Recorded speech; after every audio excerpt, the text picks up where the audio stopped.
W's all around for justice, folks. Justice is winning this week. Nothing but W's. Nothing but W's. Double, double, double. More than so many W's. Fucking first of all, Game Awards happened. I don't know if you see that, if you've seen that, if you care about that. But Oh, we yeah, won. no, it was We great. Yeah. won. Yeah, Elden Ring 3 years in a row wins the award for most relevant game. And there's not even any other reason to even talk about the Game Awards. Oh, I mean, shut your fucking I guess mouth, you piece of Astrobot. shit. I guess Those Astrobot got motherfuckers, Game of the those Year, but Game that's pretty Awards much it. motherfuckers were like, you know Yeah. what? This Elden Ring shit, it's so great. We want to fucking do it again. Let's pretend a DLC is a video game. And I said, fucking kill yourself. And it didn't win shit. No, yes! but that's the thing, though. That's the thing. The DLC was just there just to fucking laugh at all the other fucking nominees because who gave a shit, right? Elden Ring won because it announced a new fucking game. So Elden Ring won the true fucking game of the year because it won most relevant game. Okay, fuck you. So, a nice, charming 3D platformer, one game of the year, just how it should be. And with that, it's a W there, and another W.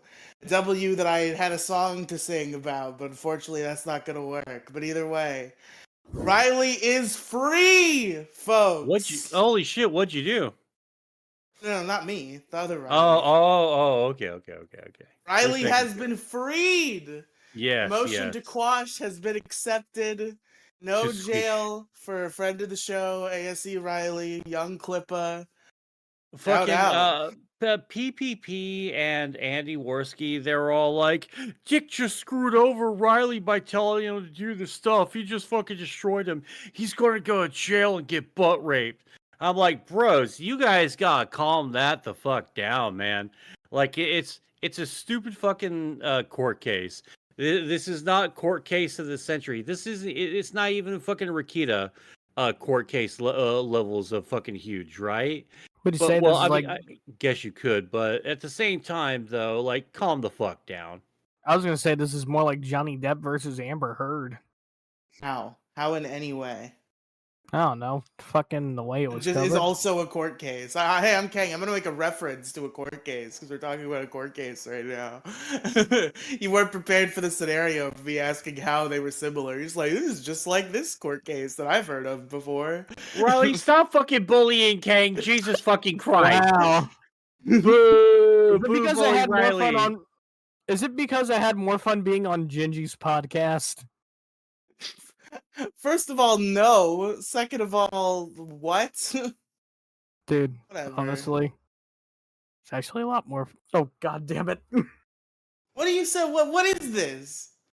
Well, I mean, you're making fun of me, so I figured, hey, why not return the shot? Eye for an eye, whatever.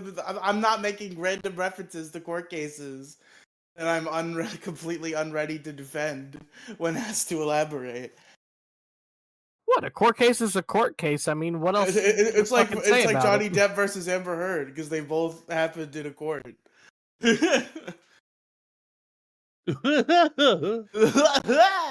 Wow, who fucking pissed in your Cheerios, Riley? There's no pissing in the Cheerios. I'm fine. Well, if you're fine, then point on the doll where he touched you. No touching occurred. Oh, none of that. Anyway, what are we doing here again?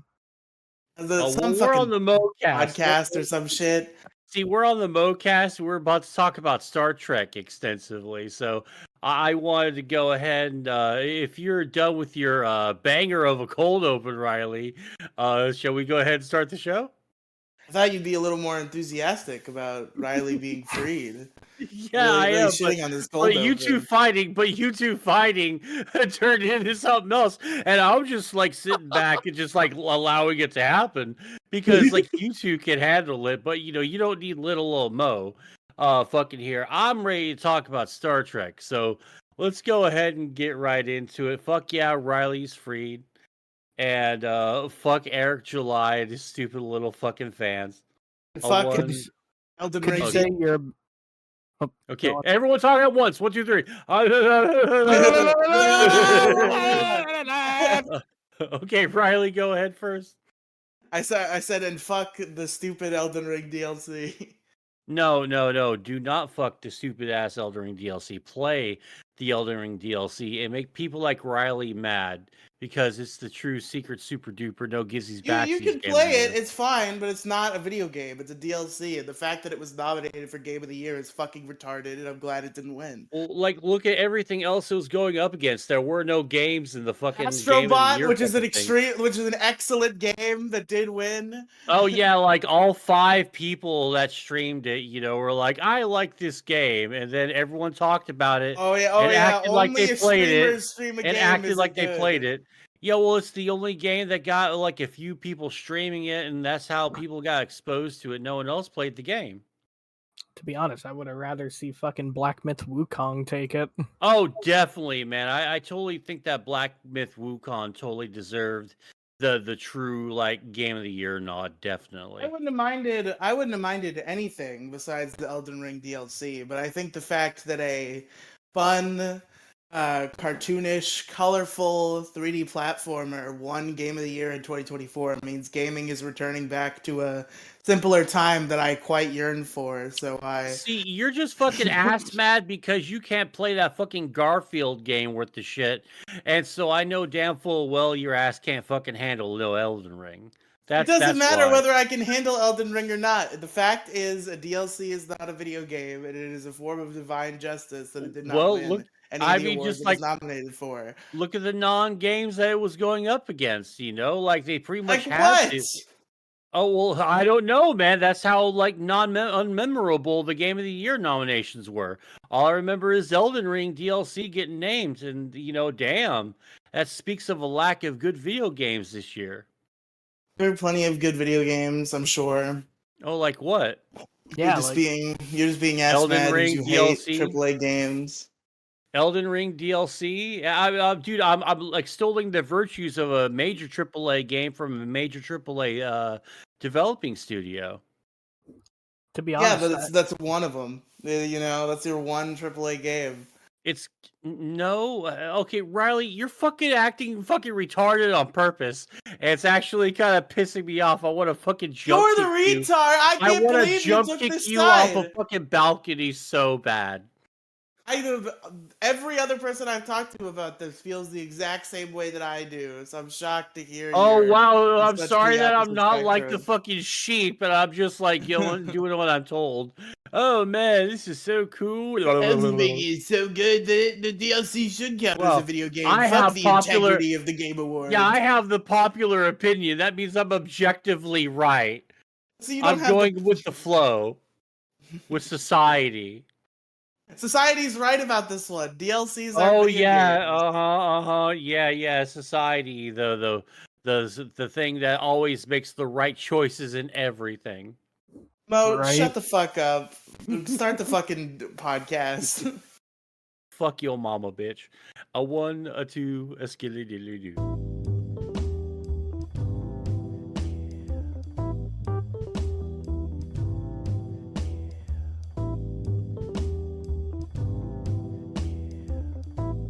Hey, what's up? How you doing? Welcome to the MoCast. I'm your host, Mo Diggity, or Mo-Side Gaming in some circles. We got a banger for you today. We're going to be talking about all that great Elden Ring DLC news and all the Elden Ring freaking video game that's coming out, the real DLC here. The Game Awards just happened, but it was just a bunch of hot air. I don't really know what happened there, but Elden Ring got some love and some exposure. You're such a fucking pessimist. What a motherfucker. So great. Oh, it's so great. And speaking of great, hey, what's up to Riley? What's up, Riley? Fucking the Game Awards was all hot air. Fucking learn how to have fun, Mo. Man, I love Jeff Niley so much. Jeff Niley. That was the best thing. I want him to eat my ass in public. Oh, baby. I need him. I crave him. I need him and fucking Tom, what's his nuts from fucking Bethesda? What's his name? Howard. Todd Howard. There we go. Yeah, I need him and Todd Howard to just fucking gangbang me. Just like Eiffel Tower my ass, like on stage.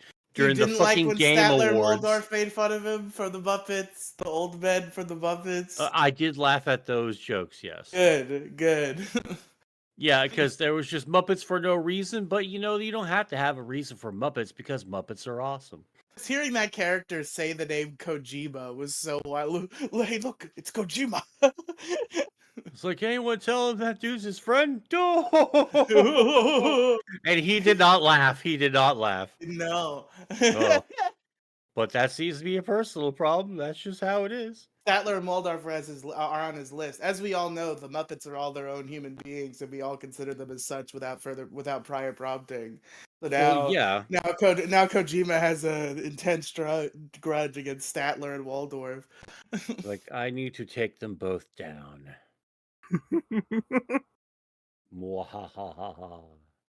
So, I bet. Yeah. Fuck. No, I did not. I'm sorry. I'm kind of tired too, a little bit. I have I got a bunch of sleep, but then I'm still.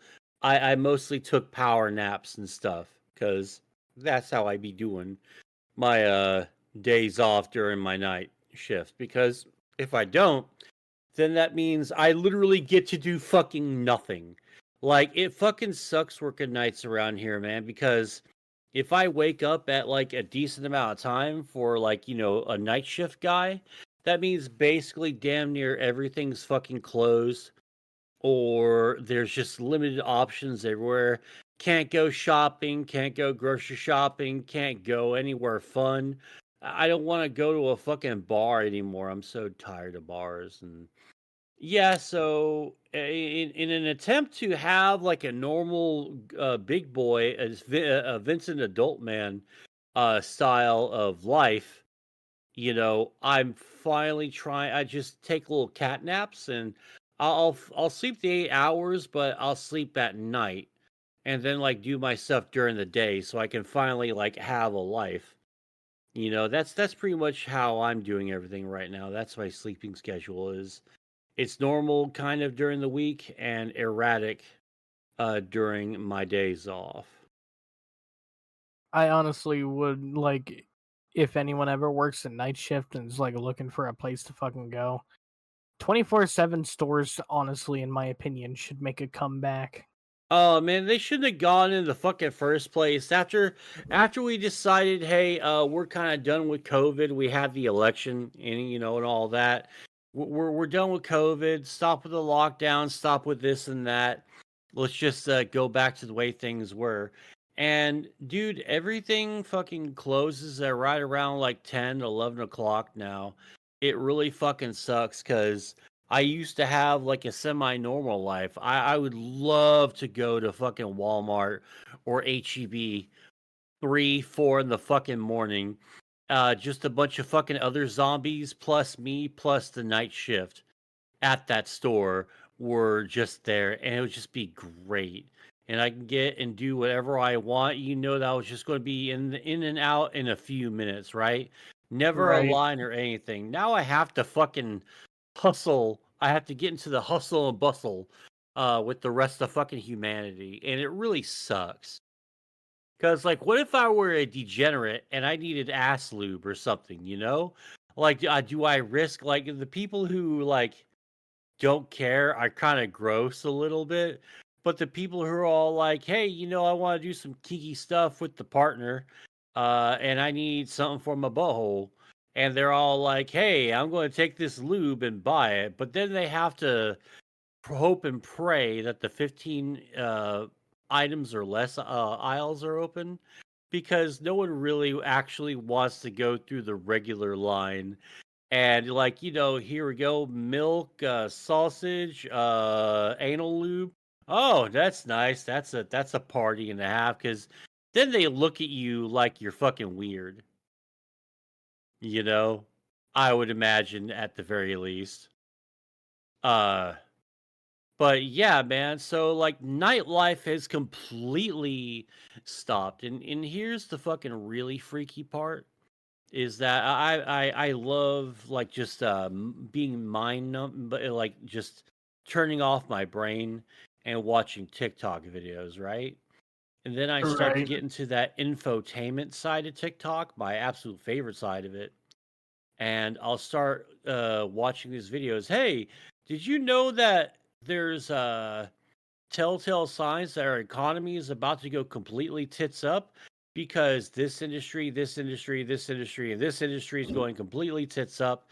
Oh, and people are traveling, but they're only traveling sporadically and for work. They're not as active as they used to be. Though that can vary from like, season to season. It's not as much as it used to be. And nightlife is just closing down like crazy. Like in Houston, it's damn near ghost town before the fucking bars close nowadays because there are no like 24-hour Walmarts or anything now. And it fucking sucks because we lost something for no reason. And honestly, well, I mean, I suppose that the big chain stores do make some extra money out of it because now you're creating a sense of urgency. And so now the night zombies, the fucking freak shows, the chuds, if you will, now have to, you know, go into the void with humanity and hope to God that we can get our shit without someone like fucking freaking out on us just because we're in their fucking purview, you know? Yeah. Uh, I really miss like 24-hour everything. 24-hour everything was peak humanity. I'm sorry. Oh, well, yeah, it's pretty much it. Like, what is the point of humanity anymore if everything that I need isn't going to be around 24 fucking 7, especially when you're in the big cities, because what's the point of a city if I can't go to freaking HEB or Walmart 24 hours a day, 7 days a week? Yeah, the death of the 24-hour business is truly a fucking tragedy. Yeah, and nothing's really getting better either, I've noticed, you know? Like everyone's just angrier and more uh prone to just fucking acts of random stupidity or moments, as the kids say. Like, there's people having a moment. There's just people here like choking someone out, having a moment, just going fucking ape shit.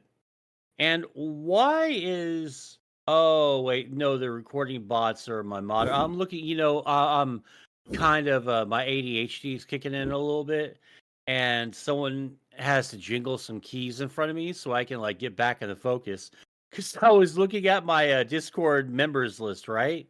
Off the side here. I was looking at moderators, like, yeah, Kang's a moderator, but what are Geark and Craigbot as moderators? Oh, yeah, because they probably need permission to do this and that in the channel. I forgot. I really do need. You can unmod them if you want, but they probably won't work very well if you do that. Yeah. So I'm just not. I'm going to do nothing and win. That's an unexpected fourth wall breaking moment. Yes. Behind the baseball. If I ever become rich, I'm gonna have to just hire somebody, like someone with some big ass fucking knockers or something, to just like every once in a while when I'm just not paying attention, they just jingle some fucking keys or point to the thing I was just talking to. Of course, if they have huge knockers, I'm going to be distracted by that. I was about to say, isn't that what the huge knockers are for? Why even have the keys at that point? Well, because dude, my ADHD is so fucking bad right now. I probably need tits and fucking. You need tits and keys. Yeah, exactly. I need the double. Should be jingling keys hanging from one of the tits. I need tits and pink taco. Yes, right? 2 sets of jingling keys. One on I each mean, tit. honestly, the more I'm thinking about it, I can just throw the keys away and they can just jump in front of me. But then I'm going to get distracted by that.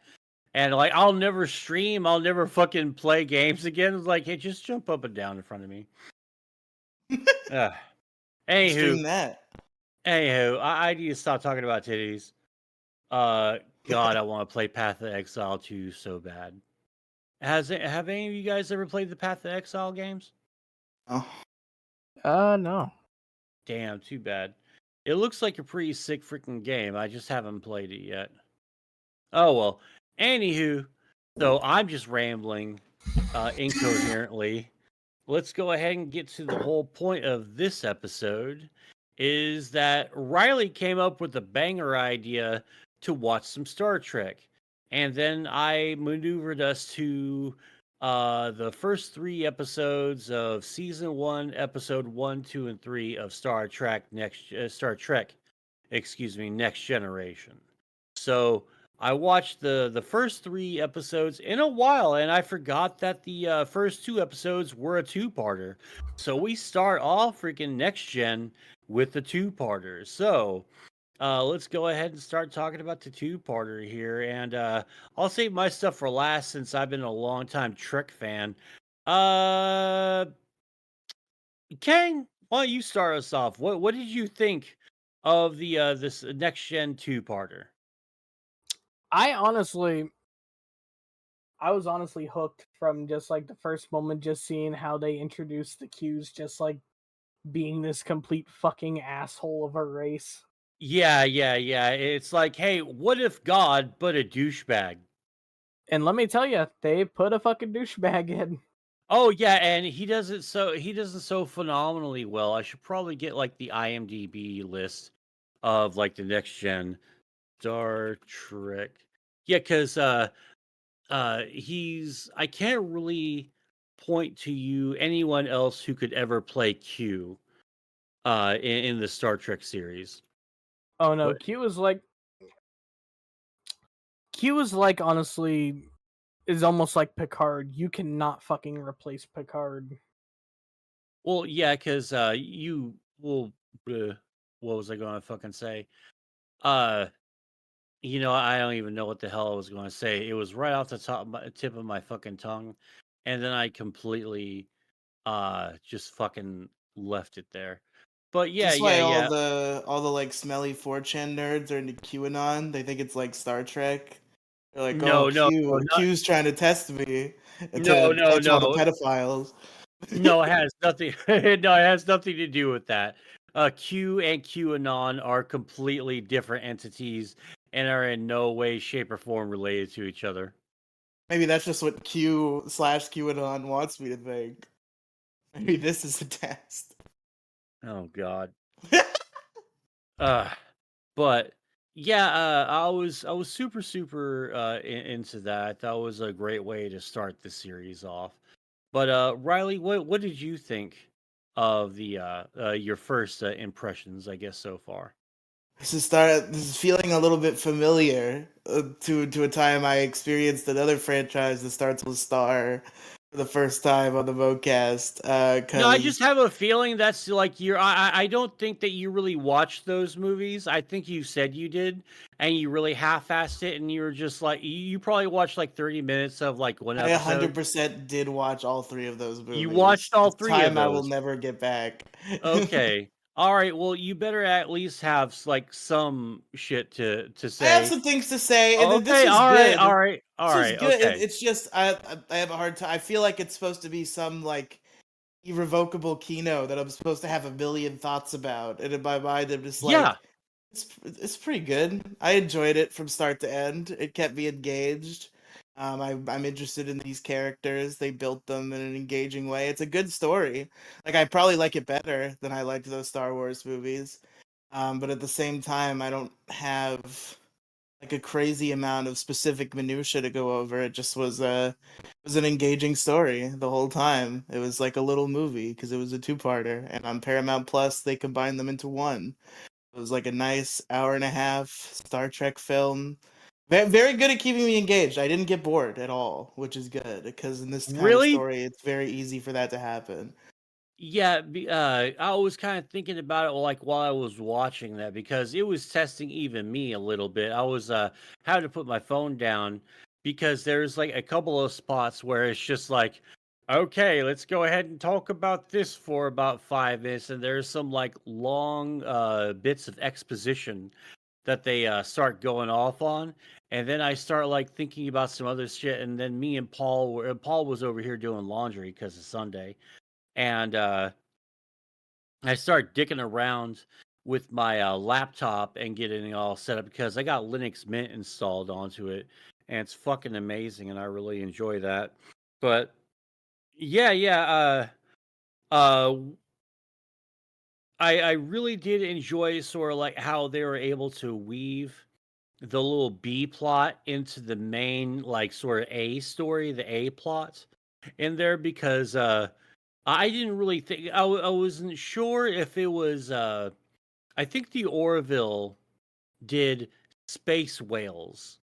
And I thought that this is the episode of Star Trek where they did the space whales, but instead it was spaceship jellyfish, which I absolutely fucking enjoyed a lot because like when they're docking, going with their little tentacles after they free the mate, because this the old douchebag guy was starving it for energy and making it give him whatever he wanted so he can get a good contract, a nice lucrative contract.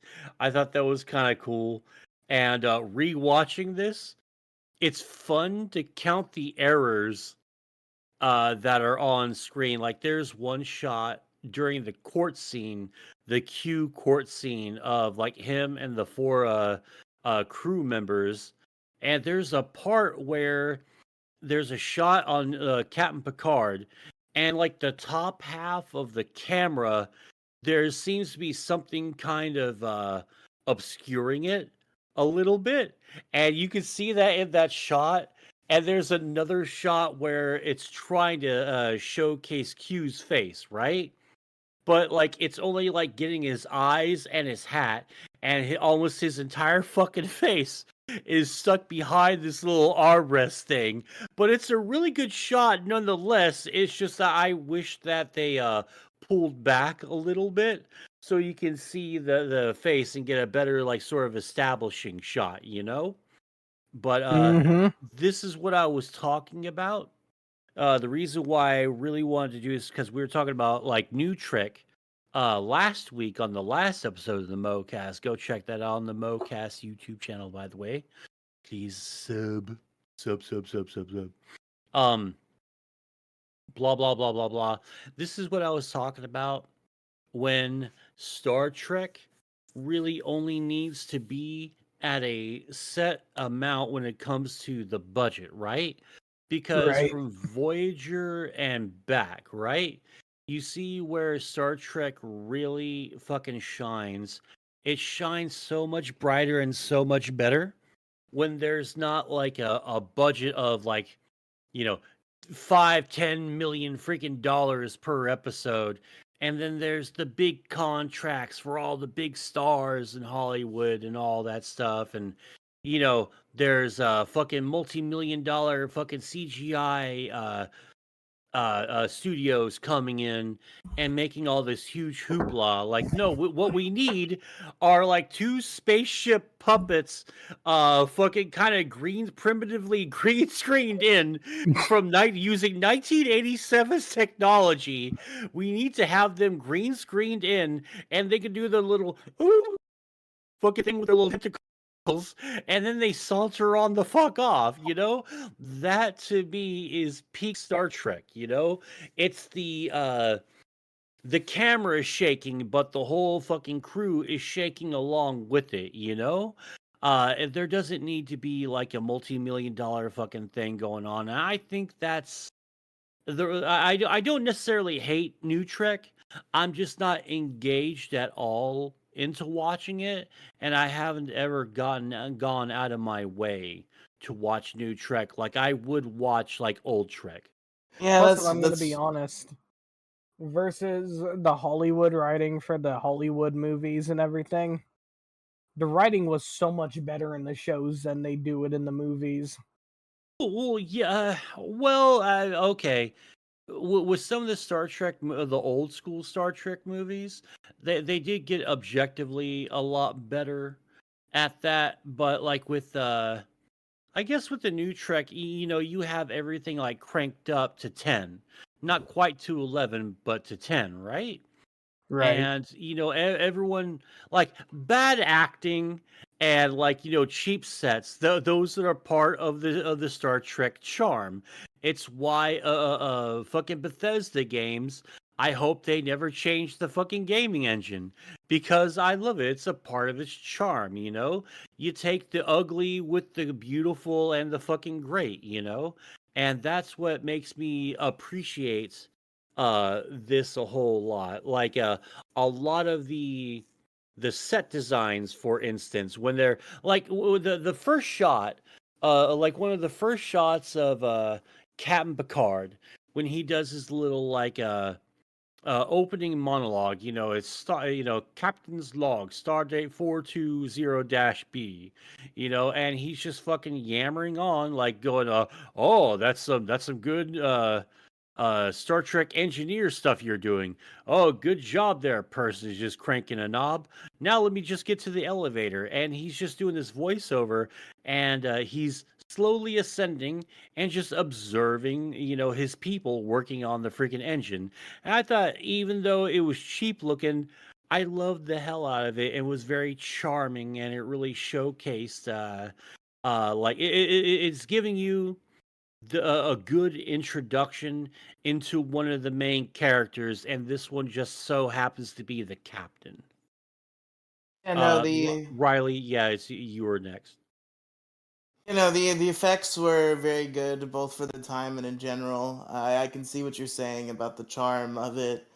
I don't know if I would use bad acting as a descriptor, though, Mo, because I thought the acting here was largely excellent. I think some of it was. I think some of it was good, but then you get to those like parts where they're kind of pausing. Like Picard is a little.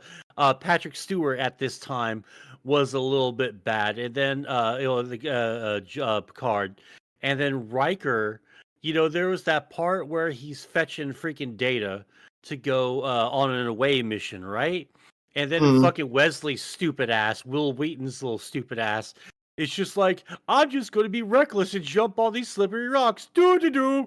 Oh, I slept in the water because I'm fucking stupid. And then you see freaking Data run over there immediately, but then you see Will Wheaton, Jonathan Frakes, fucking Riker, reach his hand out and go, Wesley! And it was just so cheesy looking, and I love the fuck out of it. And yeah, there's the occasional cheese, but I think overall here the writing and the acting largely had me immersed. I think there were a lot of, I think this works very well as a pilot, because even though we're not going through like the minutia of like the origin story, like how did all these people come to be here and who are they, what is all their backstories, but it does a good job of just putting us right there and introducing us to the characters in subtler ways, like through interaction. And I think this is a very extremely solid pilot, very good episode.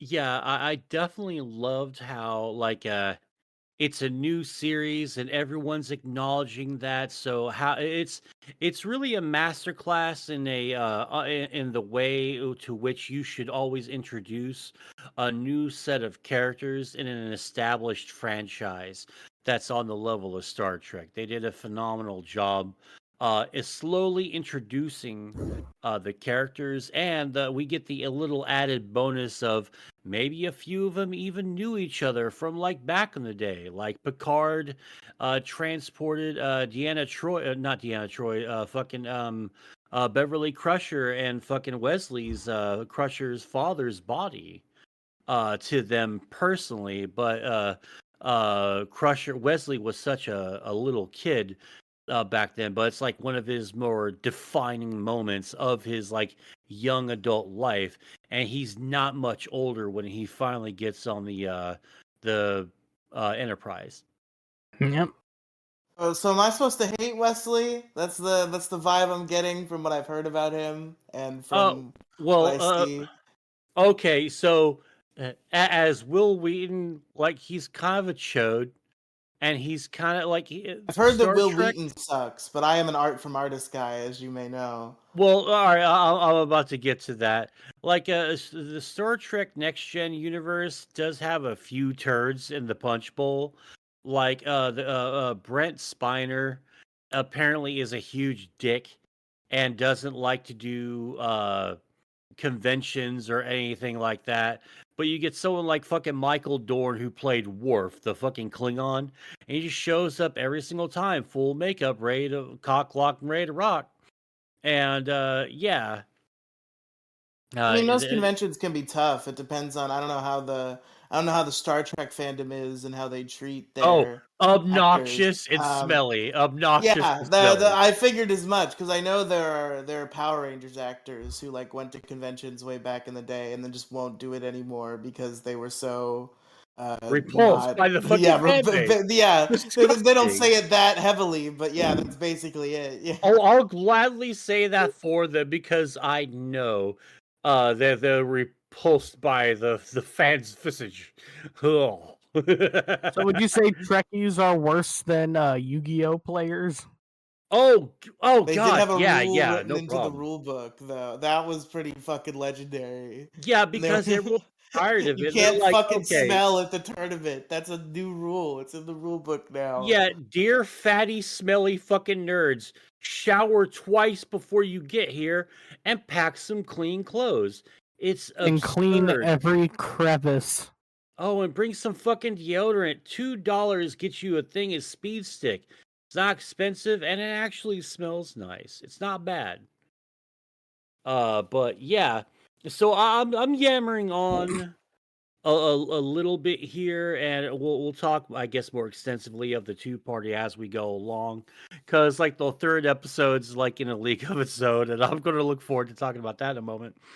But Kang, so would you call have you watched a quote unquote new Trek at all? Like anything with this latest Discovery, I think it's called. Have you watched any Discovery at all? I have not watched Discovery, but I am looking forward to getting around to it. Maybe if I finish through the old Star Trek Next Generation and DS9. Oh, no shit. So you're go ahead. Isn't the current Star Trek series Picard, the new Picard show?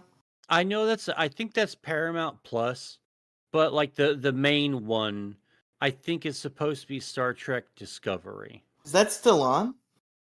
Apparently it's not getting its last season, which is I don't know. It didn't look very appealing to me because like I've only ever got to see like one like 2 or 3 minute scene. I was doing dishes and my sister and her husband were watching TV, and that what happened to be on, and it got just a little bit too silly woke, and not in the fun way, but in the that didn't even need to be in there. Get out of here, because like what they Star Trek kind of the original woke though. Like it seems on brand.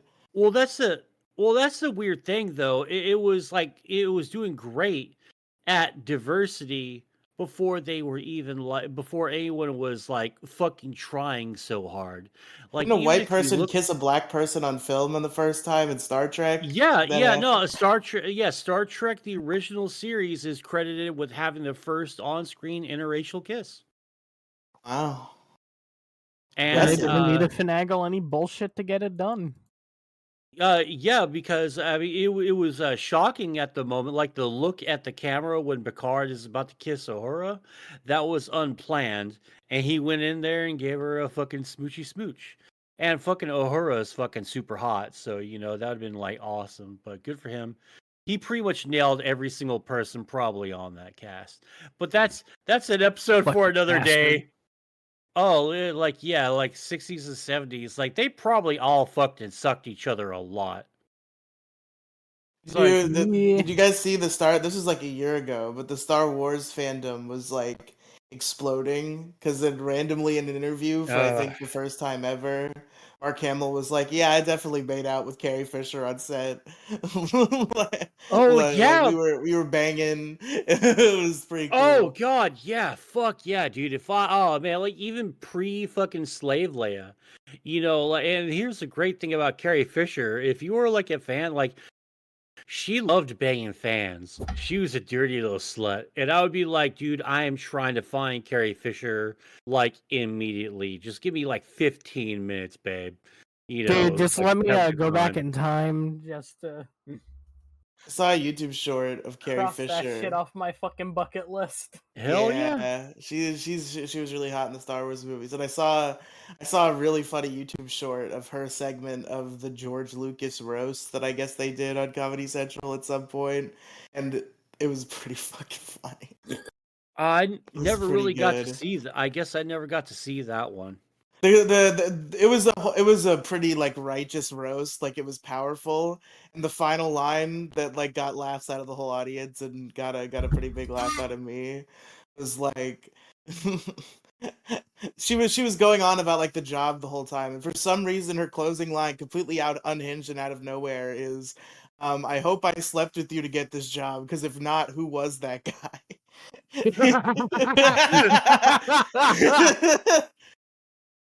I mean, goddamn, that's fucking great. I fucking love the shit out of that.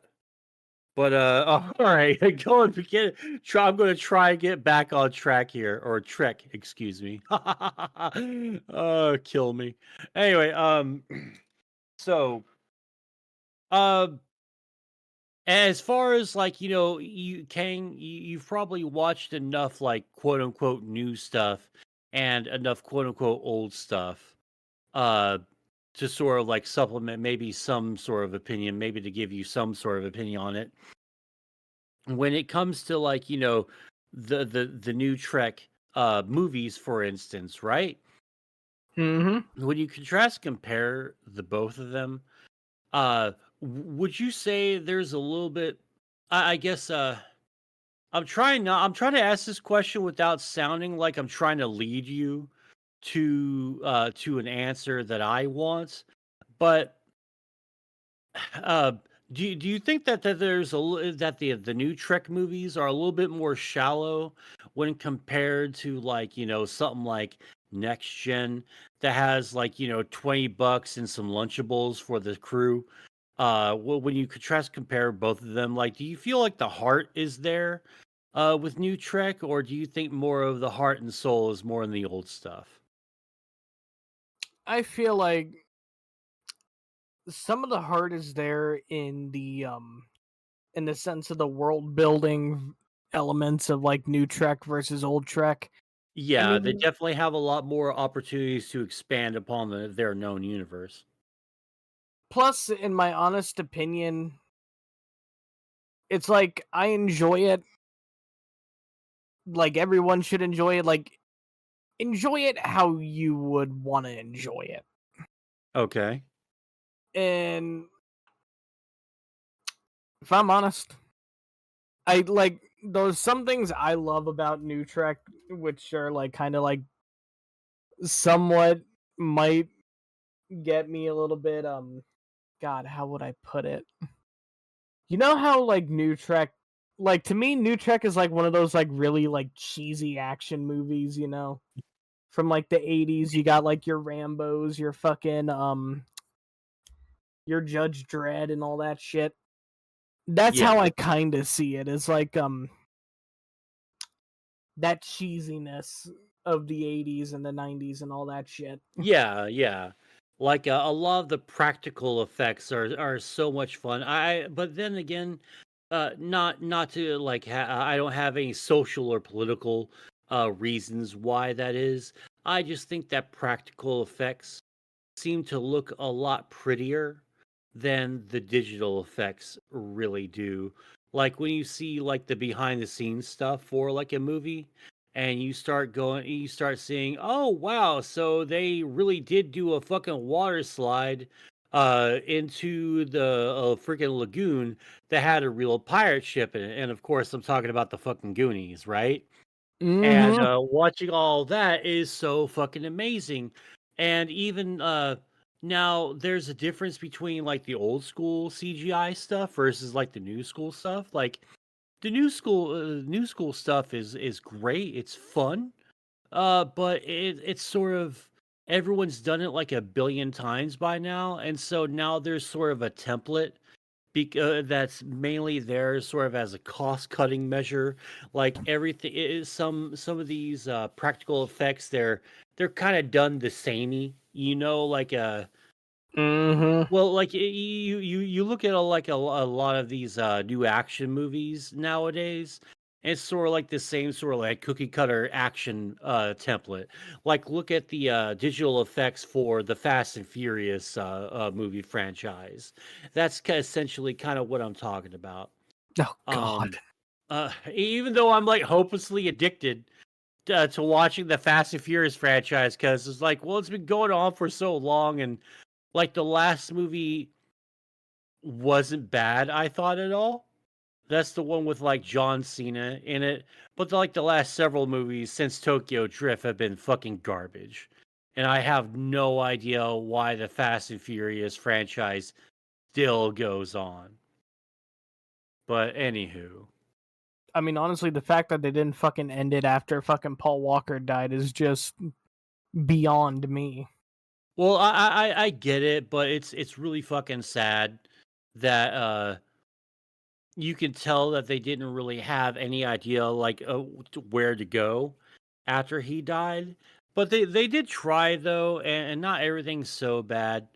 But hopefully the last movie, which I think is the last Fast and Furious movie, hopefully that'll be like its big epic send off.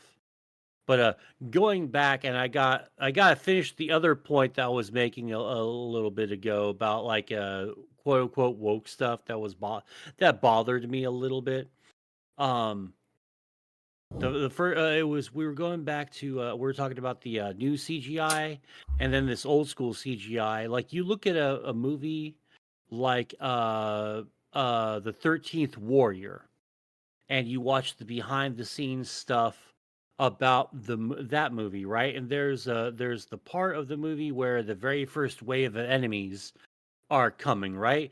And they're called the fucking fireworm because they all march in this huge freaking line that like snakes around the whole place, and it's done intentionally so it can be like super terrifying.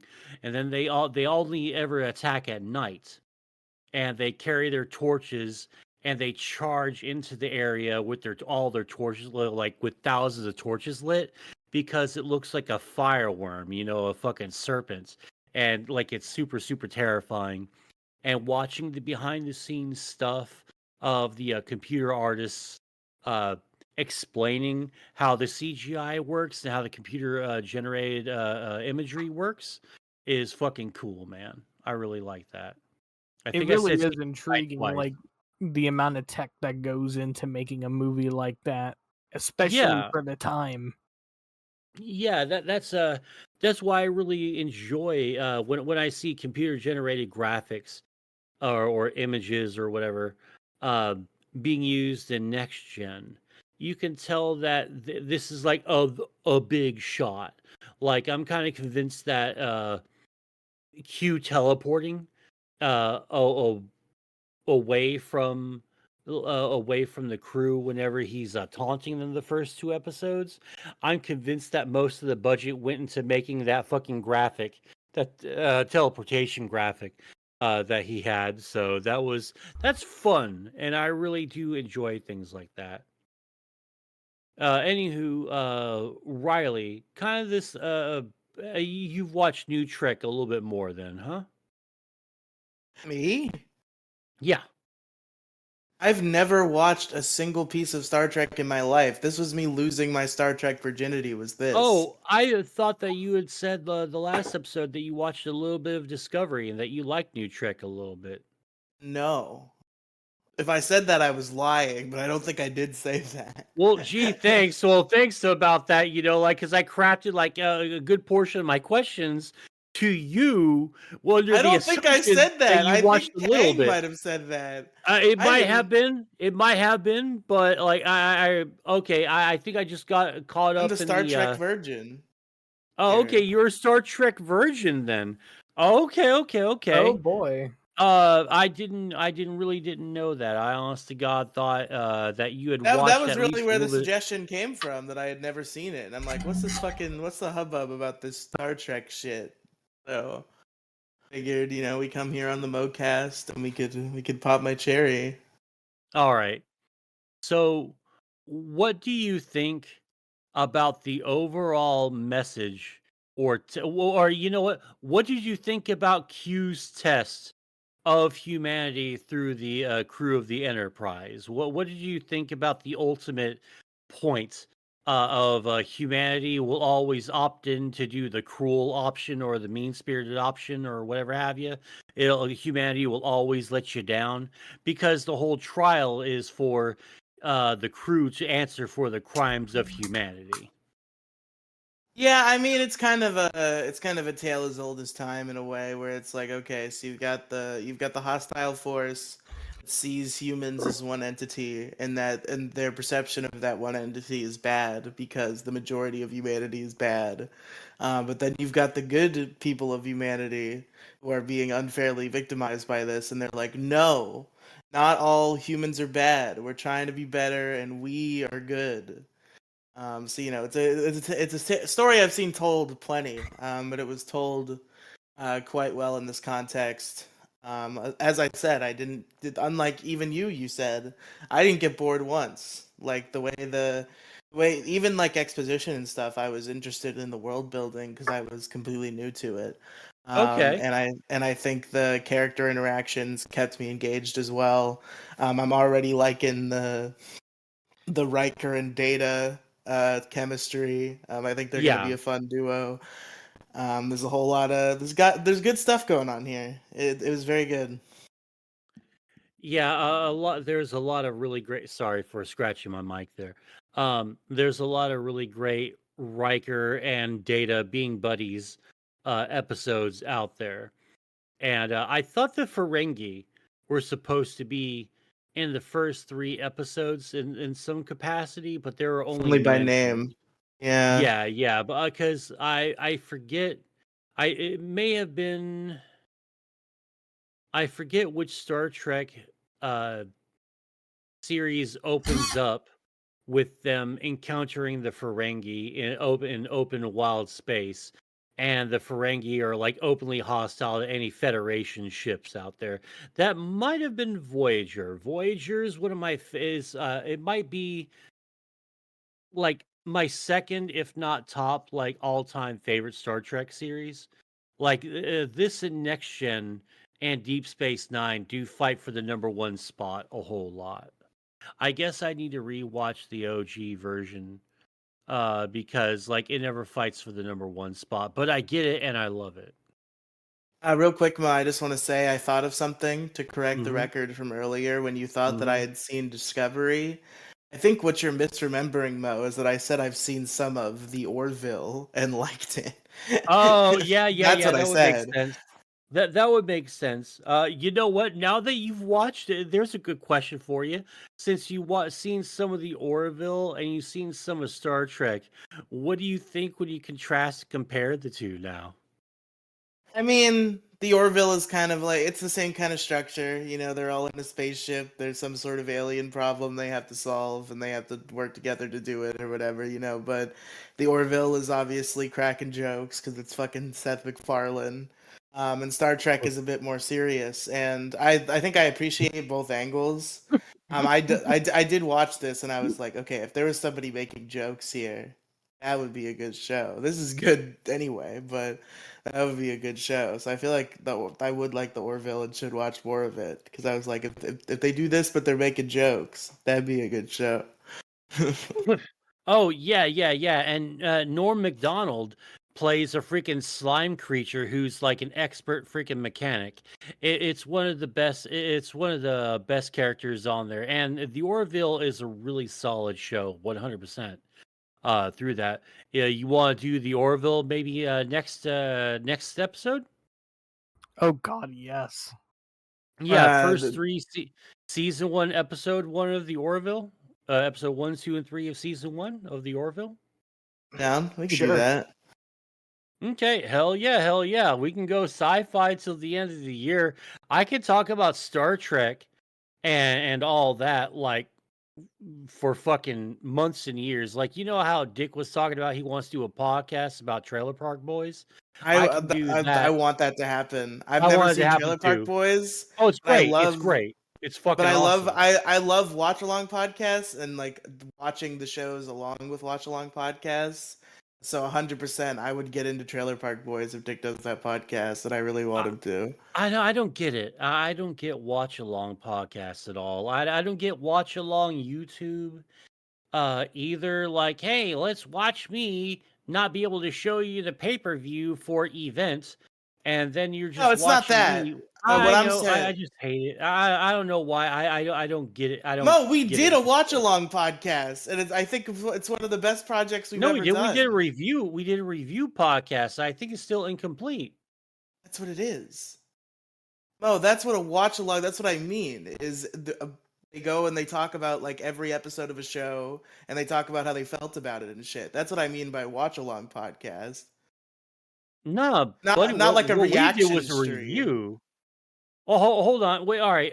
Maybe I'm What I'm wrong. saying is an Maybe you're episode wrong. by episode review of a television show. I consider that a watch along podcast. That is the definition of the term for me. Is a show where it's like, okay, today we're watching episode 1 of this, and here's how we felt about it. And then you watch it with them if it's a show you've never seen before, and it can enrich the experience. And No, that's a I don't watch along think that we. podcast. I don't think Kira's Kingdom was ever structured like that, though, buddy. What do you think? What do you think I'm saying? I think that you're. What is the confusing disconnect review. here? All right. Oh, hold on a sec. Hold on a sec. Kang. What's up? Okay, settle this argument for us, okay? Riley says that that a show like that is a watch-along show. I think more of the structure seems to favor a more episodic review of the show and not so much a watch-along show. What do you think a watch-along podcast or show is? I would say probably a mix of A and a little mix of B. That's the most middle of the fucking road answer. God damn it. Kang has no idea what we're talking about. He's trying to save phase. Okay, all right. I'm sorry. I don't mean to yell. My bad. Fuck. But regardless, fuck, what I'm saying, I don't know if maybe people would define watch along podcasts in different ways, but I think an episode by episode review of a TV show and a watch along podcast is one and the same. That's how I would define a watch along podcast. Is a podcast in which they review a TV show episode by episode, which is a convenient structure for those who would wish to watch along, thus watch along podcast. I mean, I just can't really see anyone watching a show, but then like listening to a show in the way that our show Kira's Kingdom was structured, though. Like, where do you pause and where are you into? I don't know. No. Okay, you're seeing it in a weird way. I'm not talking about like a commentary track, Bo. I'm talking about the point. It's just a review. It is a review of a television show. Isn't that the same thing that we're talking about? No, I'm talking about a podcast in which they review a television show episode by episode, not a commentary track. That is what a watch along podcast is exactly what you're describing, and you just think it's something different. I could be, and I'm a little baked too, so there's that. And this is a really weird minutia argument that we're having. Will you stop saying minutia? This is like the 4th fucking time you said that goddamn word. Did you learn a new word today, and that's why you come on to this show and you said minutia? I don't really think I know what minutia means. I think I have a good idea what it means, but you've just said it so many times already. So, you got one more time to use the word minutia, okay? And then I'm putting a goddamn moratorium on that fucking word. Okay, fine. Okay. Rude. Hey, rude. Christ on a fucking cracker. Minutia. Anywho. The funny thing is, my sister said Christ on a bike today, and I was like, well, it's better than being on a cross. Christ on a bike. Yeah. All right, finishing up the other story that I kind of got fucking ran around and forgot the woke thing that sort of the first thing I see, maybe it was just by chance and that's just how it is, but it was this they were unearthing some fucking artifact, right? And every fucking comment that they made had to be followed up with something like, yes, a diverse team of the peoples of their time were the ones who collectively came around and put this in there or did some fucking action.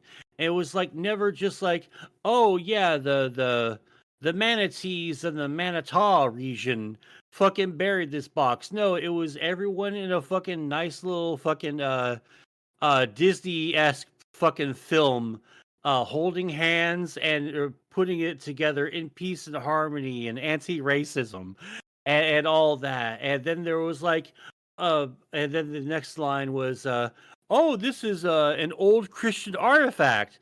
And then sort of someone like, it sounded like they always ad-libbed the line of, oh, and here's all the other evidence of the other religions also helping do this. And then there was some like argument, and it sounded like almost like the word "triggered" was kind of like low key used, but in like a real roundabout way.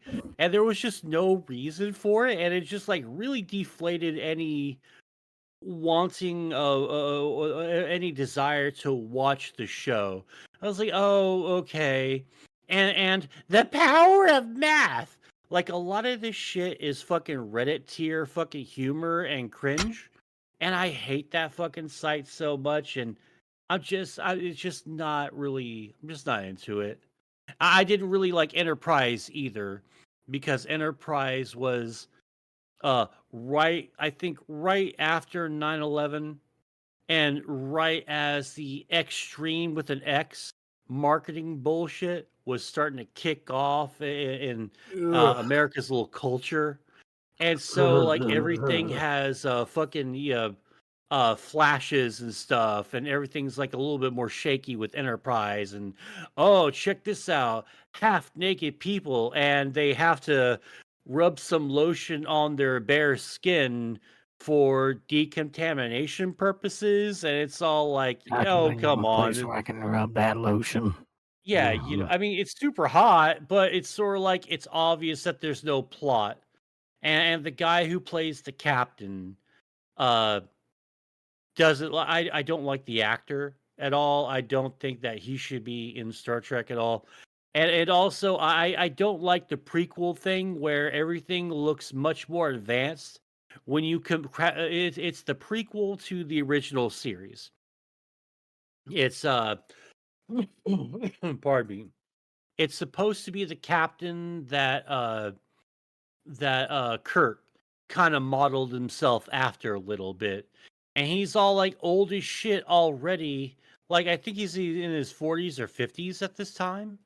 And he's playing the fucking womanizing fucking extreme with an ex-captain on the fucking original iteration of the Enterprise, right?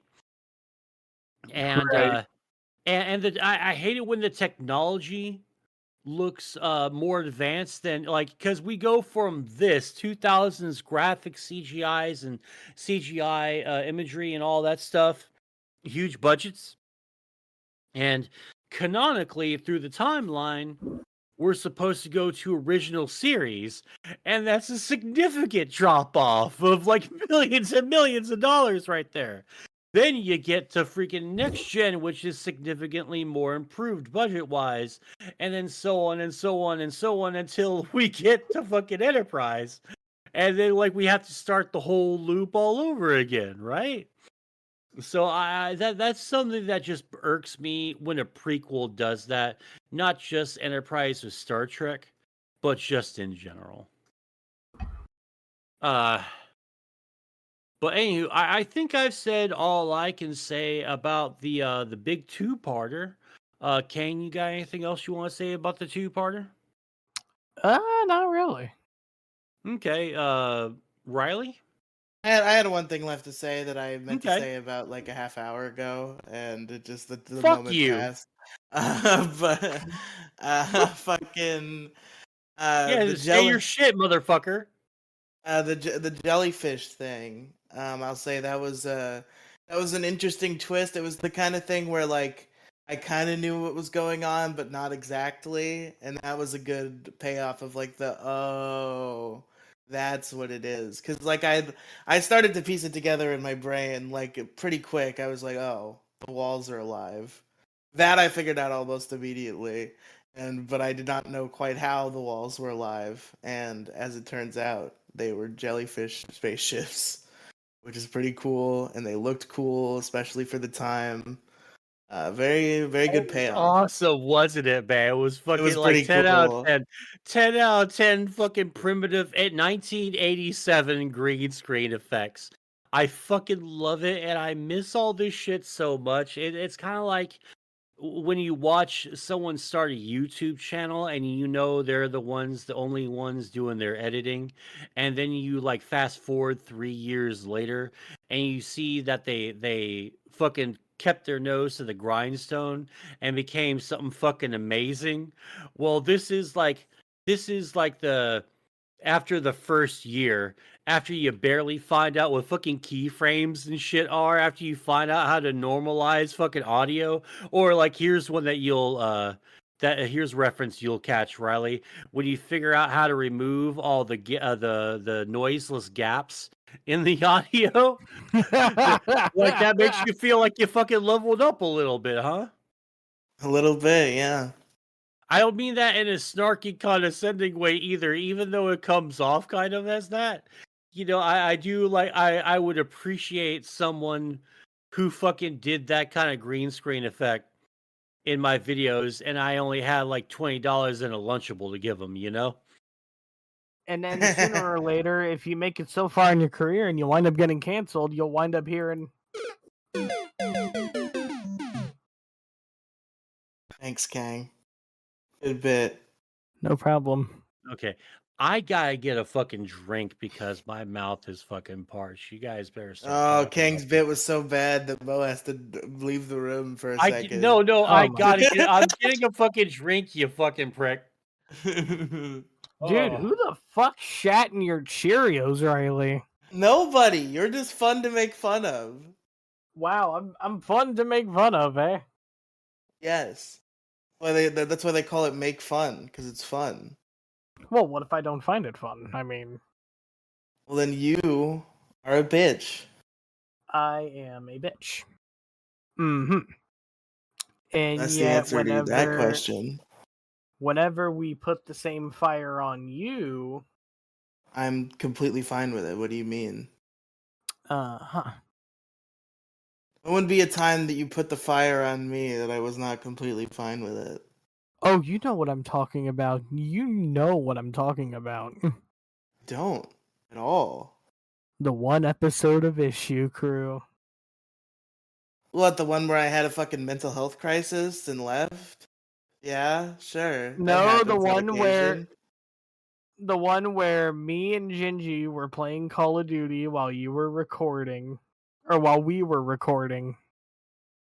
That's not making fun of me. That's making fun of like doing the show. Mm-hmm. I'm making fun of you directly. You're making fun of like the concept of paying attention to recording a podcast. Which can also be funny, but I just wasn't in the mood for it that day. And is far different from... See, as far as I see it, that's the whole bit of like every podcast that I've done ever. And everybody gets it, except for the people that don't. And we get rid of the people that don't. Where we all just fucking... We're all going at each other constantly. Because it's funny. Funny indeed. Curious in it. Yeah, I can hear Kang planning like the fucking podcast insurrection over here. Fucking his rage is bubbling, and he's fucking planning my demise. Kang, are you about to January 6th, Riley? Whoa! Me January 6th? Someone what? I'm about to J6 your ass. I mean, what is it like? I got a tour of the fucking place like beforehand. No, don't worry. There'll be someone to let you in.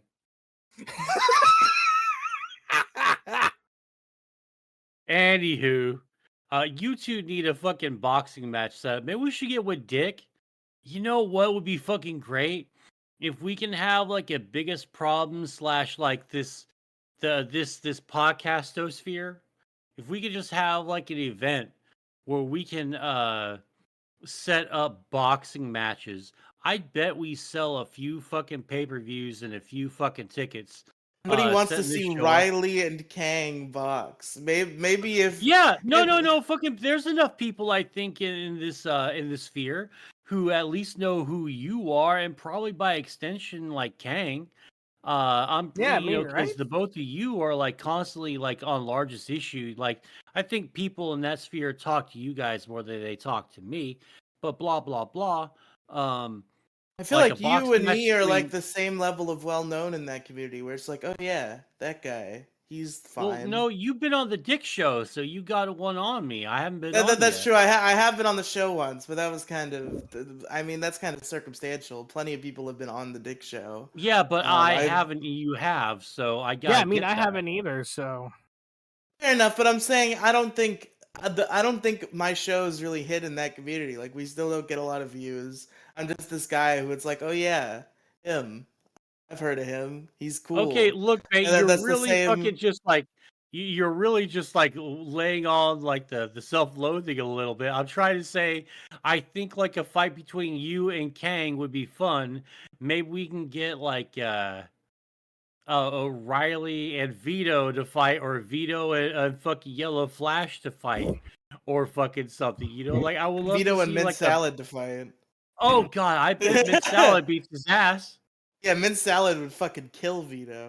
Because out of all the fucking dudes in like the scene so far, I know that fucking Mint has like one on. Like no, Asterios and Mint Salad are like the only two dudes that have beaten someone's ass. Like fucking Tonka Saw flaked out and never fought Andy. God, that'd have been such a great match too. I think that would have been a lot of fun to check out.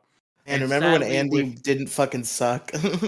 And it's hard to really get into Kino Casino these days. It used to be just like a lot of fun, and then PPP got on his oh, you're a degenerate Coomer who doesn't love the Lord, and the Lord is not a man of God. You gotta be a man of God. Yeah. I really just think that shit is really fucking distasteful, and just really like it really just plays into the asshole. Gotta be a man of God. Andy.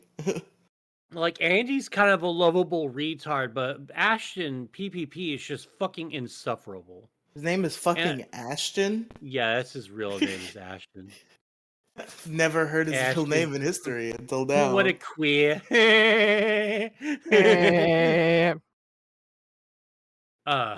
But okay. PPP, people always try to tell me like Kino Casino is this great show, and I'm like, but like PPP seems like the least funny person on the play. He seems like cancer to comedy.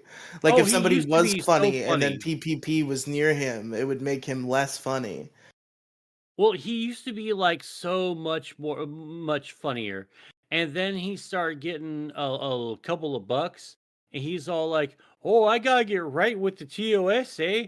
I gotta stop saying the F slur and N word every other word on every single stream on YouTube that I've ever done ever, and pretend like I never did anything with like known admitted neo-Nazi surfer." Was there a point where like he just suddenly his power level went up then? Because like I remember his power level's been up. I remember for, like, PPP. A long time. I remember PPP from like 2020 when he started making these like weird, unhinged, unfunny, retarded Twitter videos trying to one up Dick Masterson. Like that's what I remember of PPP, and I'm like, this guy is fucking lame. Who cares what this fucking fat retard has to say? And now he's on this fucking big, casino bullshit show, and it's good, I guess. He's got so many fucking accusations for everyone. Everyone's a pedophile. Everyone's a degenerate. Everyone's a sex trafficker. Or everyone's in league with like whoever it is, shady Chinese banks, and all this fucking crazy. It's like, dude, it's null level retarded.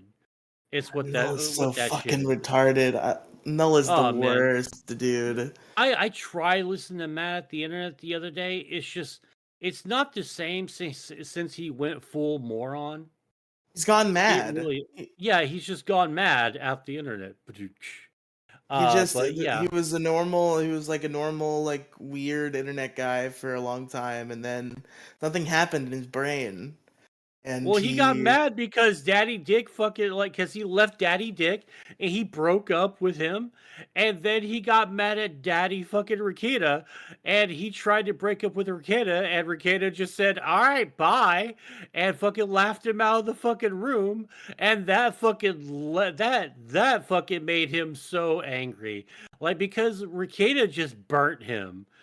And he tried to fucking get Nick first. And Nick is like much smarter than he thought because Noel's the type of guy who thinks he's the smart. He's that meme of the guy standing at the corner at the party and he's thinking these people don't know that I'm blank. And then it's like, yeah, we do. You talk about it all the time. That's all you ever talk about.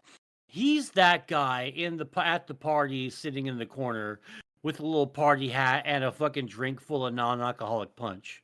I don't know a website called TV Farms where we fucking document the lives of a bunch of weird, smelly internet retards. And make it's really important academic work. And then we invent narratives. Some of the people we document are real retards. Some of the people are like genuinely good broadcasters that we've decided are like secretly monsters, and we've invented retarded narratives about how they're secretly monsters, and we're just gonna spread them like they're fact. The one time they got anything right was the anything right that I thought was retarded they were saying was like the Rekieta cocaine thing. It was the one W they got, and every other thing they've said about Nick Rekieta or Dick Masterson has been completely retarded and proven wrong. Yeah, even though if you think about it, the hair follicles testing positive from cocaine. Not the hair follicle test. I'm just talking about like Nick Rekieta doing cocaine himself. I mean, it's none of no one's goddamn business anyway. So yeah, it was really retarded to even be talking about. But I suppose they were right. I suppose the cocaine on his nose that we thought was lighting because we thought they were retarded was in fact cocaine. You got that one thing correct. That's also why I don't like doing coke and I don't advocate doing coke. Is because like you can fucking like get some Axe body spray and like fucking like get your shit in order if you're just a little bit smart about it, right? Stand out in the wind, let the wind blow blow the scent away off a little bit, hit yourself some body spray, and then boom, you're done. No, not Axe body spray because they ain't paying me to say that shit. But yeah, coke though leaves fucking traces of evidence, man, and you tell on yourself. Like I don't ever love doing drugs that allow you to tell on yourself. Yeah, that's so fair. Blatantly. That's fair enough. Anywho, well, I don't have like the most to say about the Love Boat episode on the Love Boat on the Enterprise episode of Next Gen here, but this episode was great. Oh, okay, all right. It's because we're hitting the hour 20 mark already. But the synopsis of this episode is the Enterprise gets a distress call and everyone's all like, "Ew, hope you got some lovely boys over there because we want some boys to come over here. Hey, what's this button do?"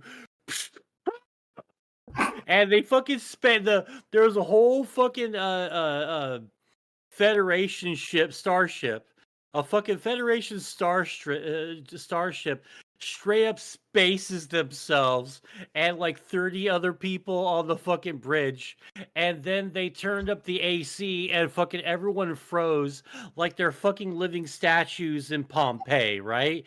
Very Greek, very ancient humanity times posing. I don't think I didn't notice that. I did.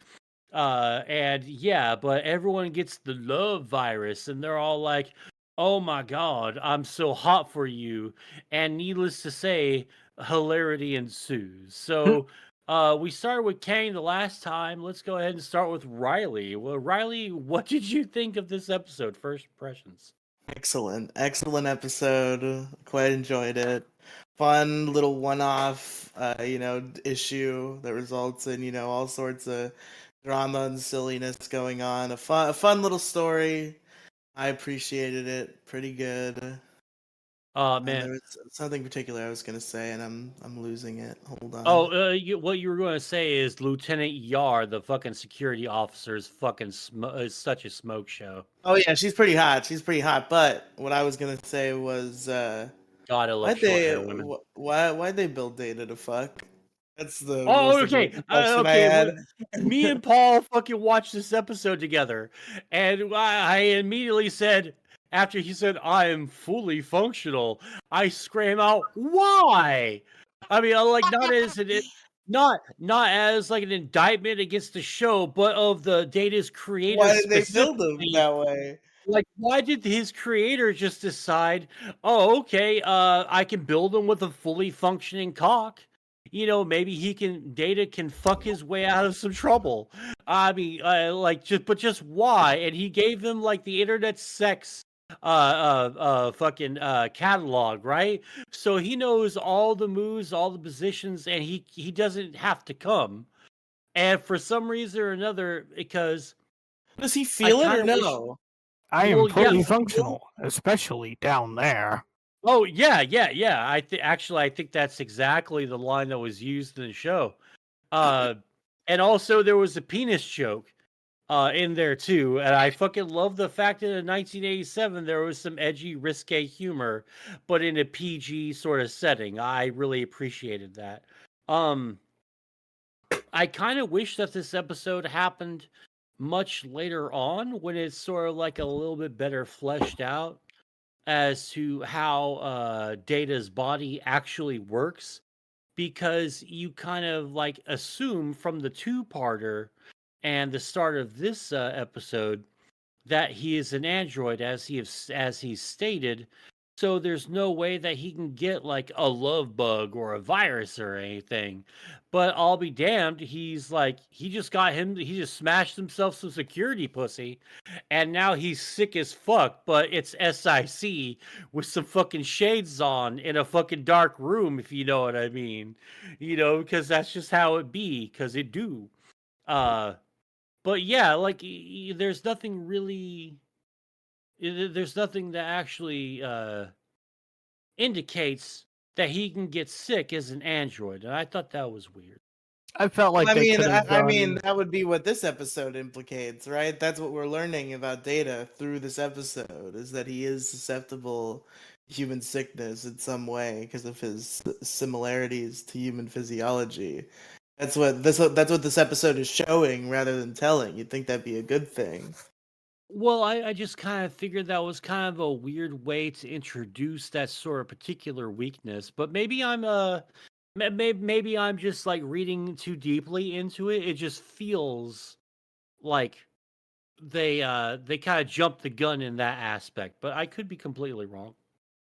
I felt like they could have done it a little bit later, just so you have a better understanding of Data's autonomy, just at a point.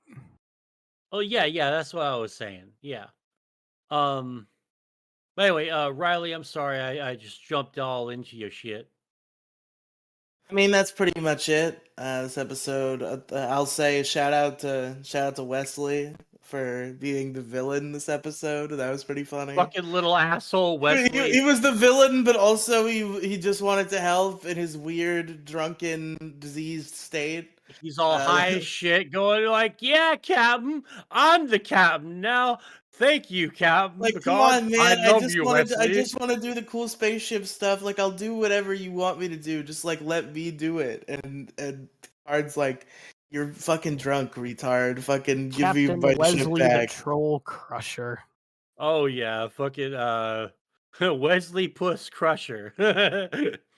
And by the way, they're so weird. Like, knowing what we know about Hollywood now, they're so weird. Fucking like weird like insinuations a little bit. Like, well, maybe because I was just like, "Oh no, Wesley, it's getting hot in here. Quick, let's take our clothes off." Like, no, get out of here. Get out. No, LaForce, get out of here.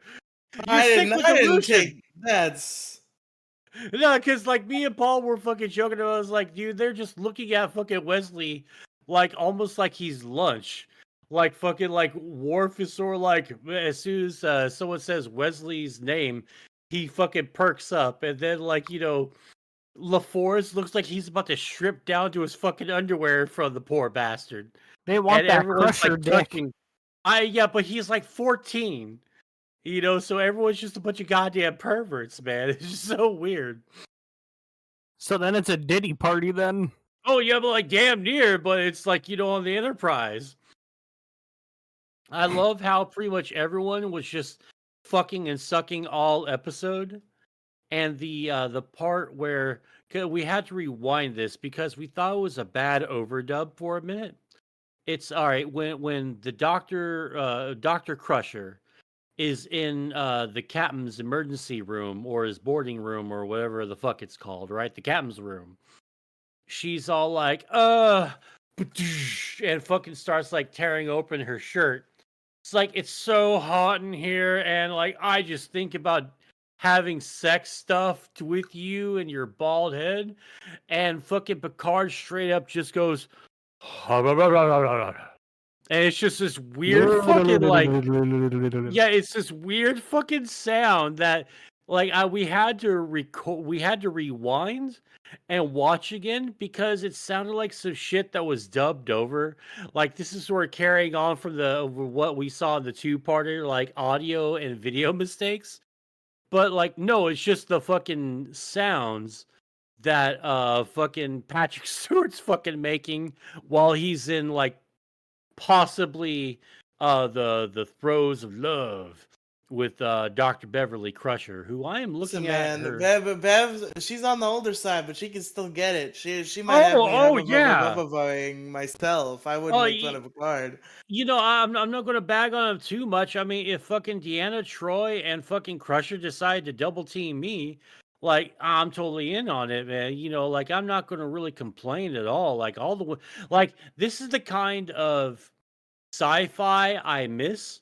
Is like, the chicks are badass and they're super hot. And I really enjoy that. No fatties, no fucking dumb shits, just fucking hot babes that can get shit fucking done. I accept my fate. Oh yeah, indeed. Like, I'd love to get my ass kicked by Lieutenant Yar. That'd be fucking great. That gets a Yar for me. And she was already hot, and then she walks out in her fucking horny outfit, and like I didn't even realize it was the same girl for a minute. I was like, "Whoa, Jesus like Christ!" Data, give me some cock now. Shit, okay. And then she decides, in order to really grease the proverbial wheels, so to speak, she just starts talking about the fucking rape gangs and how she like lived her life on the run. But then there's a part of the story that's conveniently cut out. Have daddy issues. Have sex with me. No, like she left when she was 5. Her dad died when she was 5. Have daddy and mommy issues. Yeah, the fact she has a problem. She has issues that she has no mommy and daddy. But her story is all like, yeah, had to run away from the rape gang since I was 5, and then when I was 15, I escaped. So she's just been gang raped like this. She decided to lay out this fucking trauma as some like serious ass fucking I don't know if she's implying she didn't necessarily say she got gang raped. I think what she might have meant was she lived in a shitty slummy town where that kind of thing was happening. She was able to avoid it, and then eventually she escaped from that shitty town. That's what I think she meant. I'm sure it just go ahead. I'm sure he's just sitting there just like, is it wrong that I have a boner right now? It's like, well, if you're into that sort of thing, I could take you over there and recite slogans from that gang. Oh my god, yeah. I mean, no, terrible. Oh my god. Well, like Data don't judge. He's awful. He's the fucking meme. We listen and don't judge. That's pretty much him. So like if you want to get, fucked by an android, screaming slogans from the rape gang in your area, I mean, I don't really care. I don't judge either. It's weird and not for me. I ain't into it, but anywho. Yeah, so that happened. Such a great time in Star Trek history. Oh, and Data just showing up afterwards like, "Hey, what's up? Just crushed some puss. Hell yeah, I'm fucking Data. Oh yeah, and I'm sick too, but I don't really care because I just crushed some serious ass puss. Puss. Fucking Data the Bush Muncher. Oh, fuck yeah, man. Oh, dude, I bet he ate some fucking carpet. Like, you could fucking feel it's like, all right, I shall now attempt to do fellatio on you. Dude, he probably has like a rotating mouth and everything, man. That dude, that the fucking creator of Data probably got real weird with it. That's what I'm He thinking. wanted to make him the bad dragon of the time. Oh my god, no. No, Kay, don't say that. Jesus Lord. My penis can also be swapped to different shapes. Hey, don't worry. I have a detachable penis. That's a shout out reference to one of my favorite songs in the 90s. Entering Dragon Protocol. Oh, man. But would you like hot or cold lube to shoot? Kang, what are your thoughts on just all orgies episode of Star Trek Next Gen? I should have had an orgy. That would have been a better ending. They did. My thoughts are the best kind of hijinks you can have is the orgy kind of hijinks. Oh man, did you guys happen to see that one dude? Like it was just a shot of him running around the corner. He has a fucking full on dress. All I'm gonna say is they into some kinky shit.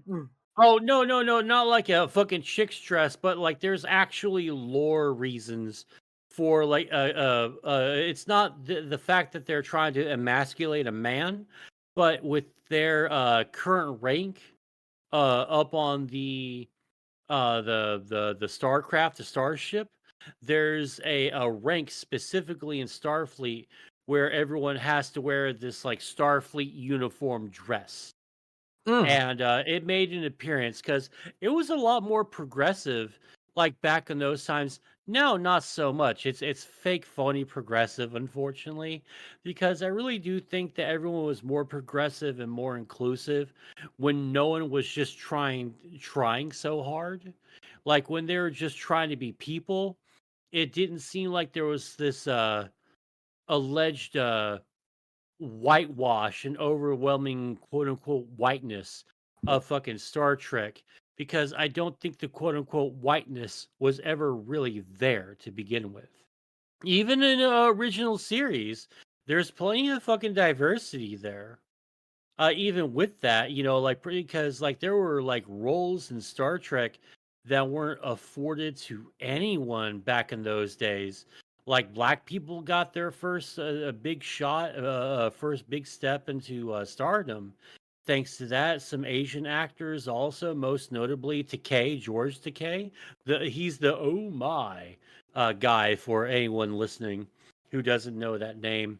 But pardon me. I saw here's another piece of Star Trek media I've seen. Is the Sweet Life of not even Sweet Life of Zack and Cody. The Sweet Life on Deck episode. It's a Star Trek parody, and they got George Takei for that episode. Oh really? Oh really? Yeah. What show was that? Sweet Life on Deck, which is I think you've probably heard of Sweet Life of Zack and Cody. That's the more notable name. That's the sequel where they're teenagers and they go to school on a boat. And in this episode, Zach's like, "Oh, I did stupid." It's kind of stupid, but it's also. I mean, like good. You say it out loud exactly how you said it. It was like, dude, this sounds like a terrible premise for a show. But it's pretty good. But there was an episode There was an episode where Zach didn't do his homework. He was like, no, I have a good excuse. Here's what happened. And then what he describes is a Star Trek plot. He gets beamed onto like a future, like a robot comes to the future to kill him because he's like his like not his ancestor, the opposite of an ancestor. His what is the opposite of an ancestor? Like the people who come after you. Wait, what? Like you have an ancestor, and that's somebody who came before you. What's like the opposite of that? The people who come descendant. So So Zach's descendant, I guess, like dooms humanity somehow. So a robot comes from the future to kill Zach, and they like chase it back to the future, and it's a Star Trek spaceship. And they have the Star Trek outfits. They do stupid Star Trek bits, and George Takei is there, and he befriends London Tipton. Yeah. Sadly, things just go nuts with the original cast of Star Trek. It got real weird after a while with some of the casting group, but that's an episode for another time. So, Kang, do you have any thoughts about the episode? What did you think about that episode? I would say for a little it really shows that sometimes at the time, like Star Trek could go a little bit wacky and comedic. Yeah. And like fair, come on, like orgy in space, like come on, man.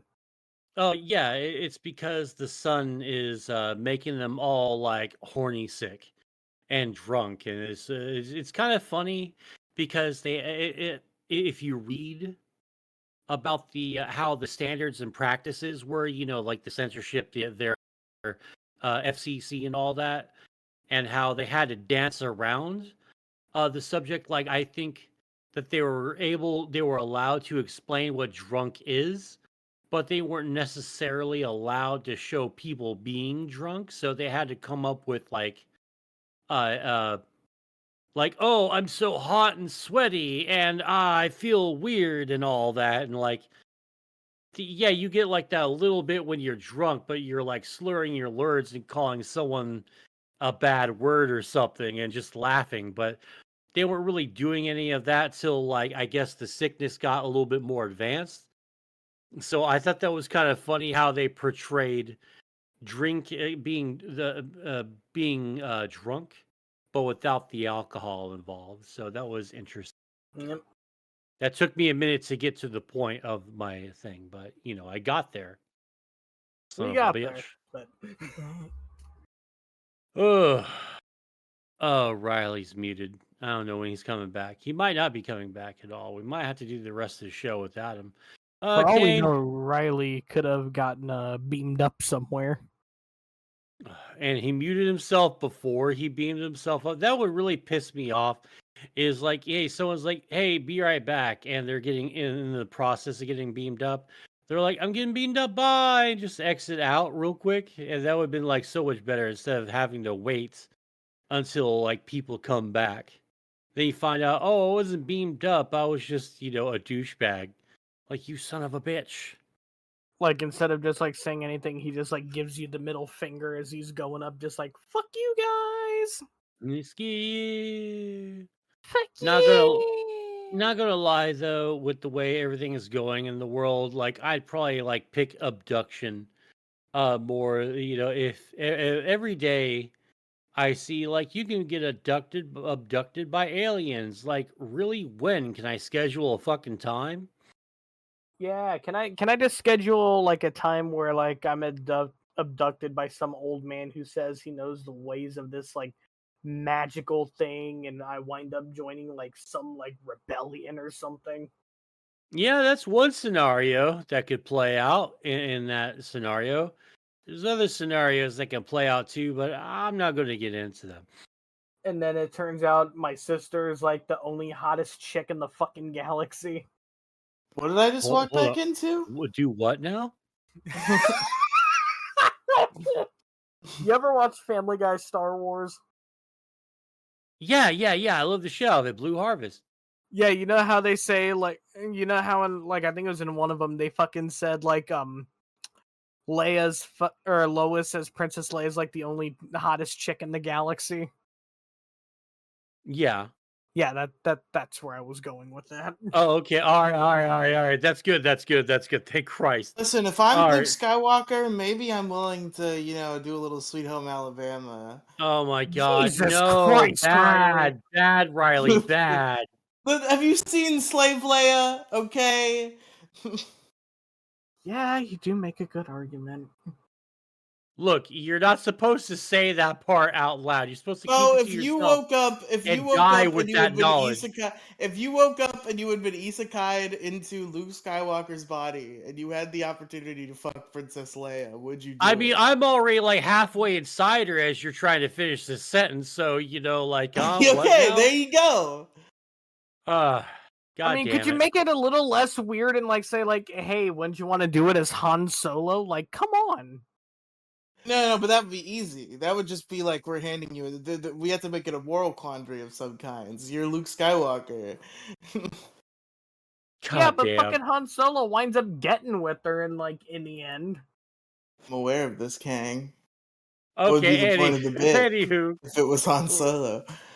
Riley, would you have any final thoughts on the episode? No, I think I've pretty much shared my thoughts on it. All right, Kang, do you have any final thoughts on the episode? Yeah, I shared what I wanted to say. All right. Well, then, in that case, do I have any final thoughts? You know what? Before we go, all in all, that was a fucking fantastic idea that you had, Riley. Thank you for talking us into watching the first 3 episodes of Star Trek. Maybe we can get back later on and we can maybe continue this. Maybe just watch I don't know, the first 3 episodes of every season for a little while and just enjoy that. I don't mind talking about Star Trek for the next few months. That would be a blast to me. All that, and we're doing Orville first 3 episodes, season 1, episodes 1, 2, and 3, right? Yep. I'm down for it. All right. Well, in that case, Kang, where can they find you? The same place as always. linktr.ee/GrimRealm, where everything is slowly dying as I am trying to slowly resurrect it. Fun. Wouldn't it be dying if it was never alive in the first place? Jesus fucking Christ, Riley, you are just being an asshole tonight. It's not my fault you've never streamed on this Twitch channel you keep plugging. Yeah, I've streamed once and it was with my fucking ex. Wow, unfortunate start to your streaming career. Match. I want to see a boxing match between the both of you. I think it'd be great. Riley, where can they find you? linktr.ee/Riley Cinematic Universe. That's RIELY Cinematic Universe. So much shit that you can find. I'm streaming games again. If you want to see some pretty righteous gamer rage, you could watch the stream titled Crash 2 Early Morning Radio or something like that, where I just get very upset. I had some righteous gamer rage. I got through here's the thing, so I was playing Crash Bandicoot 2. I don't know how familiar you are with the Crash Bandicoot games, Mo. Yeah, I love the fucking Crash Bandicoot but I was playing the Insane Trilogy, Crash Bandicoot 2. I reached the 4th warp room, which is where I got stuck last time I played. And I'm terrible at it. I'm losing. In the first realm? In the first realm? In the first realm? Yeah, the first level, the first big level. At the beginning of the game. No. I'm talking the warp rooms are where the levels are. So you have the first warp room, and you beat those 5 levels, and you beat the boss, and then the next warp room. So it's the 4th warp room where it really starts to fuck with me. See, I was going to make fun of you for not being able to get past the 4th room level. Yeah. But yeah, so the 4th warp room really fucks with me. I've gotten a fucking million game overs, and what really got me, and what set me for the rest of the day, I was already in gamer rage mode, but this happened, and then the next 20 minutes were just me getting fucking indignant at every little thing that happens to me because of this inciting incident, where there was a level I was stuck on, and I finally got to the end. But then I realized, because I was so hyper-focused on not fucking dying, because it was so hard, that I only realized after I left the level that I had never picked up the crystal. I just didn't come across it. It was somewhere else. I guess I went the wrong way, and then I left the level. It's okay, so I got through the whole level, but I didn't pick up the fucking crystal, so it was entirely pointless. Oh wow! All right, you gotta link me that. I've got to watch that. All right, I've got to use that. And yeah, also subscribe to Demi Gloom. Subscribe to Demi Gloom on YouTube because we do a live podcast every Saturday. That's pretty good. Check it out. Trans Fat Experience. All right. You can find me at twitter.com/MSG official YT. That's Moside Gaming. There on YouTube, on Insta, on TikTok, and just everything. Blah, blah, yada, yada. W.GG. Use promo code MoDiggity. Save 10% off your total purchase. Moside Gaming everywhere. Sub. And fucking sub to this channel here, man. We pump out a freaking podcast every single week. I want to see those numbers go up, man. It's been a lot of fun doing this freaking show. So thanks for coming out. I really do appreciate it. We're doing Orville next week. And yeah, so see you around. Take care. Ta-ta. Bye. Later. Oh, I need